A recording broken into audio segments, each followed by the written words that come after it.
अब हम लोग डिफरेंस की जब बात करते हैं तो डिफरेंस में है कि इमीडिएट हाइपर सेंसिटिविटी और डिलेड हाइपर सेंसिटिविटी। तो डिफरेंस की बात करेंगे तो इमीडिएट का मतलब क्या होता है, जो तुरंत रिएक्शन कर जाता है, ठीक है, विद इन 5 आवर्स हो जाएगा। और डिलेड हाइपर सेंसिटिविटी जो होता है वो कुछ दिनों बाद होता है, विद इन 24 to 48 आवर्स, ठीक है।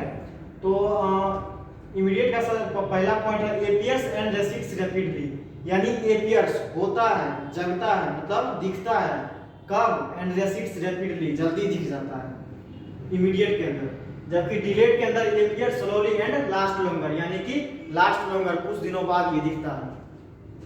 नेक्स्ट पॉइंट है इंड्यूस्ड बाय एंटीजन और हैप्टेन बाय एनी रूट, यानी कि एंटीजन जो मतलब जैसे रिएक्शन चल रहा है तो क्या होता है, ब्लड में सर्कुलेट करता है ना, तो एंटीजन जहां पे वो क्या करेगा, एंटीजन के द्वारा इंड्यूस्ड करता है, कौन सा, ये इमीडिएट के अंदर, ये immediate hyper sensitivity.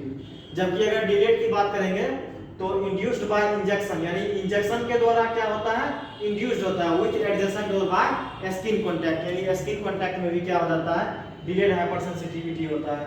Circulating antibody present and responsible for reaction, यानी कि रिएक्शन के लिए, रिएक्शन रिस्पांसिबल के लिए क्या होता है, जो बॉडी में ब्लड में जो एंटीबॉडी प्रेजेंट होता है, that is GAMED antibody G, antibody A, antibody M, antibody E and antibody D.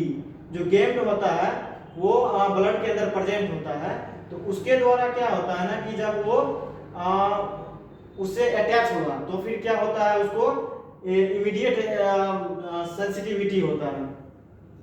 अब अगर बात करेंगे डिलेड सेंसिटिविटी को, डिलेड हाइपर सेंसिटिविटी का, तो सेल मेडिएटेड रिएक्शन, यानी कि सेल के द्वारा क्या होता है, रिएक्शन मेडिएट होता है, यानी नॉट एंटीबॉडी मेडिएटेड, यानी ये एंटीबॉडी था लेकिन ये एंटीबॉडी मेडिएटेड रिएक्शन नहीं है।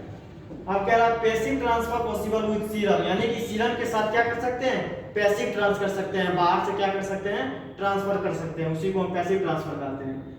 और इसमें नहीं कर सकते हैं, can not transfer with serum lymphocyte और ट्रांसफर फैक्टर।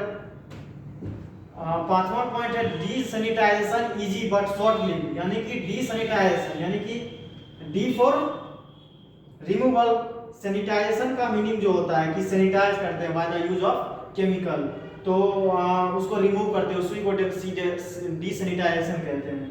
तो डीसैनिटाइजेशन इजी है, आसानी से कर सकते हैं, ठीक है, लेकिन शॉर्ट लिव, लेकिन ये कुछ दिनों शॉर्ट लिव भी होता है, थोड़ा दिन के लिए होता है। जबकि डीसैनिटाइजेशन जो होता है डिफिकल्ट होता है, ज्यादा डिफिकल्ट होता है, लेकिन बट लॉन्ग लास्टिंग, लंबे समय तक रहता है। अब है wheel and flare with maximum diameter in 5 hours, यानी ये जो चलता रहता है ना, ये इमीडिएट हाइपर सेंसिटिविटी, वो मैक्सिमम कितना होता है, 5 आवर्स होता है। जबकि रिथमा एंड ड्यूरेशन का मतलब हो गया कि हार्डनिंग ऑफ टिश्यू, ये कब तक चलेगा, 24 से 48 आवर्स तक में दिख जाता है, हो जाता है। अब है कि मैंने एक इंपॉर्टेंट पॉइंट लिखा है कुंभ एंड जेल, ये दो एक ऐसे साइंटिस्ट थे, कुंभ एंड जेल, जो कि 1963 में इसने क्या किया था, क्लासिफाइड किया था हाइपर सेंसिटिविटी रिएक्शन को। इसमें 4 टाइप्स में उसने डिवाइड किया था on the different mechanism of hyper sensitivity.